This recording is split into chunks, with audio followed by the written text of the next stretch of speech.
गोटे थर बाबूसान जन्मदिन होता मुझे रिंग कली विद्युत कौटी अच्छु से नुआ मुझे ये इंडस्ट्री की आसी ना कि मुझे रोल कर एमती चिन्ह पड़ता मतलब डाकिले मुझे पहुँचली सांगे सांगे घर भर को नहीं मत खाइबा देले तुम कौन अरे आज बाबूसान जन्मदिन तुमने कही खाली अनुभूति तो बहुत अच्छे। उत्तम महांती होती आमर ओडिया सिनेमार प्रथम सुपरस्टार जमी राजेश खन्ना हिंदी में थे सुपरस्टार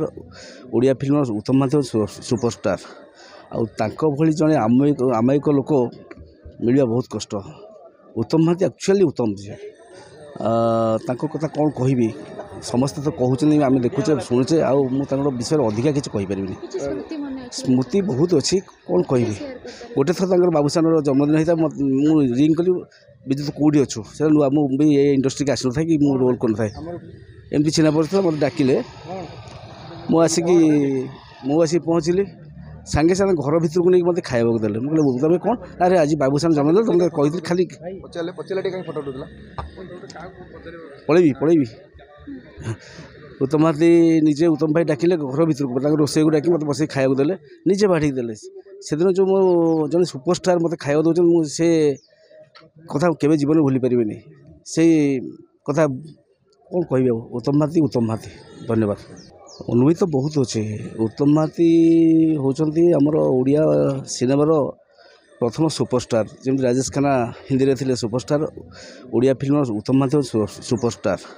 आउ जड़े आमायिक लोक मिलवा बहुत कष्ट। उत्तम महांती एक्चुअली उत्तम झी कथा कौन कहि समस्ते तो कहते आम देखुचे शुणुचे आर विषय अधिका किसी कहीपरि स्मृति बहुत अच्छी कौन कहि गोटे थर बाबूसान जन्मदिन होता मुझे रिंग कली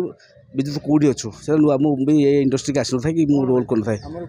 एमती चिन्ह पड़ता मतलब डाकिले मुझे पहुँचली सांगे सांगे घर भर को नहीं मत खाइबा देले तुम कौन अरे आज बाबूसान जन्मदिन तुमने कही खाली पलैबी उत्तम महांती निजे उत्तम भाई डाकिले घर भर को रोसे को डाक मत बस खाइबा देले निजे बाढ़ देले से दिन जो मो जन सुपरस्टार मत खाइबा दौरान मुझे